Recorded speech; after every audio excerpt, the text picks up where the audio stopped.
I guess it's your fault that we're here with this new machine today.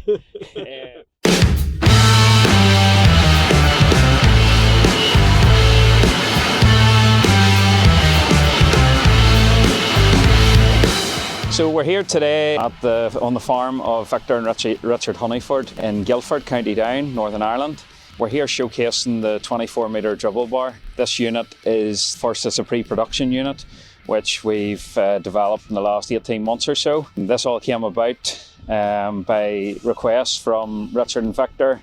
They asked us a couple of years ago to look at a 24m option for them. They had two other 24m dribble bars from another manufacturer, but their main challenge was weight and getting on to the crop in the spring early enough to make the application. So we're in a field of winter wheat, which was sown last autumn. This has already had one application of slurry back on the 1st of February, so about 6 weeks ago. We're now the second half of March.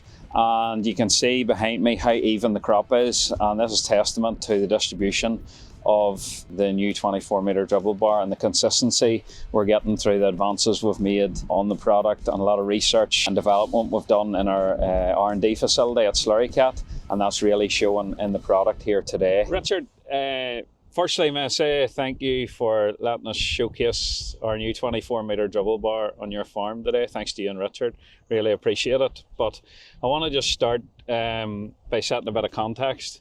I guess it's your fault that we're here with this new machine today.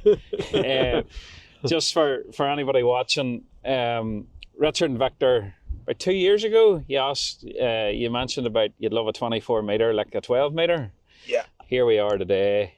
You've had this machine basically from the start of the year, and you've been spreading away with it. I just really want to get a bit of a feel on your opinion on the machine so far, because let's face it, Northern Ireland, there's nobody does more slurry than you and Victor do. Well, I suppose it's a major part of the business. I suppose 2 years ago when we came round with yourself, and we're running obviously the 12m with yourself. Victor's a great passion on crop. He has a great passion on growing crop, looking after it, and he just seen the Achilles heel in us applicating Digest 8 and pig slurry to crop, and was purely, there was two major factors that we seen. We seen weight and transport movability. We work in a lot of small fields, a lot of travelling on the road, and also our ground is brilliant at growing crops of wheat, but it's not the driest of ground, it's a heavier type of land that we had run on. Yeah. And that was why when we came to yourself, the Victor had this idea in his head and we had this idea in our head that could a 24 be developed like the 12m. Because I guess the type of the ground, it's hard to get on that February time. Ground conditions aren't so favourable. You're needing big flotation tyres. And you know, you're probably limited how early you can go on the crop. Yeah, well, with this machine that you've left out with us, we have changed slightly in our company policy. We were running 900 750s. Victor didn't want to go to a 900 and tramp the crop, so we went to a 750 710. I am on the tractor, so we've left less tramping. With this machine, we reckon we're 3 to 5 days earlier we were into the crop because of the weight of it. Yeah. And that's on a dry year like this year too. Yeah. Couple more in a wet year, couldn't it? Usually we run two machines. This year we haven't run two machines. This year we've purely run this machine. Okay. And this here is day one of second application. Yeah. So we're in our second round. You made the first application, I think, about the first few days in February on this crop. Yeah. And as everybody can see, it's looking really well. So it is. Yeah. And you'd be happy with how the crop's looking between the tram lines and what you're seeing? Oh, brilliant. Phenomenal. High distribution, high unevenness of application on the crop, high weight of machine running on it. It has hit every box that we have requested, you know, that sort of way, and it's performed brilliant. We have no no issues. Hey, as much as we will probably, we have one of our old or other 24 meters sold, and we'll probably sell the other one as well. We have two other manufacturers of two different types of 24s. So you're number three. I'm number three. You're number three, and each time we in our view, we've improved. Yeah. And we've improved again 100%. Yeah. That's right. So another observation, which I think Victor had said, you're running a medium frame tractor on the large frame now. So we're 2 ton lighter already on the tractor. 2 ton lighter. Yeah, and that allows you to get away with the smaller tyres, lighter tractor.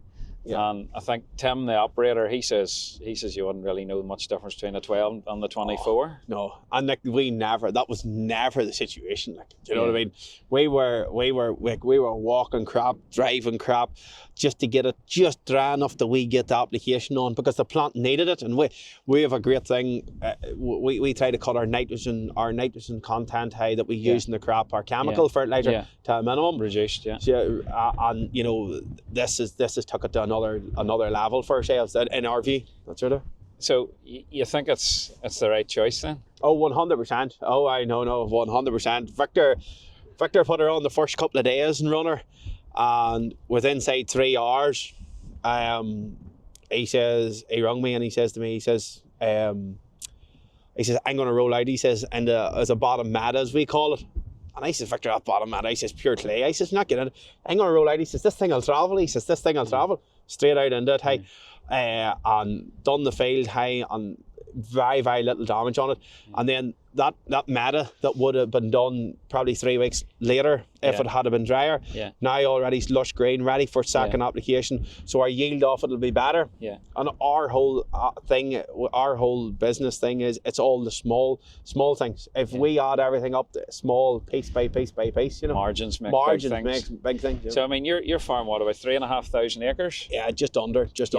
So I suppose when you take, I know you and I have been chatting earlier, when you take the smaller wheel, there's less of the crop being basically been tramped down. Over all those acres, that's bound to be a lot of tons of grain, isn't it? Yeah, no.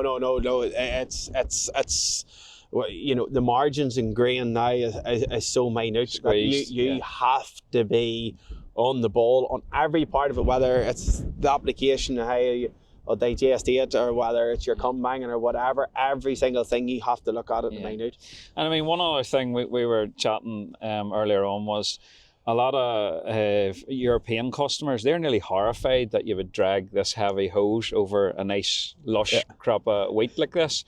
But you were saying actually you think it helps the tiller and it helps thicken the crop out. It'll tiller the crop. So a lot of people would ring roll a crop to make a tiller. The pipe does the exact same thing. Yeah. And we're now, I think we're year number 17. I am with applicating in some kind of form on crop with pipe. Never ever has had a negative effect. Yeah, never. One thing I noticed here today, that even if you really look hard, you can see where obviously you haven't stuck to the tram lines maybe when you've been laying the hose out or lifting it again. But even is that down to the smaller tractor? Like, you can barely even notice this. You'd think you hadn't been in this crop at all this year, other than it's looking so good. We can't tell to the exact end of the year, but it could be a lot to do with where you're using obviously a short wheelbase, you know, a medium frame tractor now instead of a large frame tractor. Whether that's, you know, one of the things that we would have noticed in previous years was the one pad we laid the pipe out. Now, as you can see in this crop, you couldn't tell where this here crop has been laid out the first time. Today, it could be the tractor and the weight. Everything comes down to weight, compaction. You know what I mean? That's what everything comes down to. Lastly, because I know you're busy and you want to get on, we're direct pumping here today. We're pumping with 4-inch hose, and usually when I talk to people on big dribble bars, where they go, 4-inch hose, you're feeding with 4-inch hose. I mean, I was talking to Tim, the operator there, he's saying like he's getting right down to 80 cubic meters, which is, under 20,000 gallon of flow rate, and he's still getting the distribution across the width of the boom. You say that's a big advantage because, and just for anybody watching, Richard and Victor, they've run a fleet of tankers, and you do feed with tankers as well. So you're doing that because your ground is such a spread, and you, as you mentioned there, you have the small fields. That also gives you a great versatility where you can chop and change between direct pumping and feeding with tankers. And could you just touch on that? Yeah, well, the dribbler bar, the feed of the dribbler bar, has had, we have, you know, when we looked at it at the start, you know, here we were a bit skeptical, but like we have had it on hangs of hills that the tractor wouldn't hardly sit on, to pumping uphill, downhill. Every time there is none of our grain, and a lot of our work's our own, is striped. There is nothing in that. The reason, suppose, in the 4-inch hoses, there's a number of different reasons. One, 4-inch hose is lighter to pull. We can put more on the railer on the tractor. And it gives us a versatility, because obviously we blow a lot to the pipe, you know, with the L27s, the smaller dodo pump. So it has matched everything on it. It's matched every application that we went to this year. It hasn't failed one. Right. And you're seeing good even distribution compared to what you're used to. 100%. I know. And you can tell in the video the crap, with that crap done, like, you should, if that dribbler bar hadn't an even distribution, because this is, today is a second application of nitrogen, but its first application was digestate as well, you would see the yellow parts in this field by now. Like we're 6 weeks, five and a half, 6 weeks since application. So you would see any yellow marks that was left in that field. So, you know, the distribution has been perfect. We don't know how you have touched on the macerators and one thing and another, and the way that it's been designed out. Here, in our view, it's definitely working. Like it's working in our situation, and our situation would be as extreme as you know, as extreme as probably you're going to get. You know what I mean? Like we're either pumping uphill, we're either in wet ground, or we're pumping on a hang, and we can still do it. You know what I mean? And we've put her to the tests, you know what I mean, already, and we have no issue. For anybody that doesn't know, County Armagh, County Down, it's not like Cambridge. No, it's definitely not.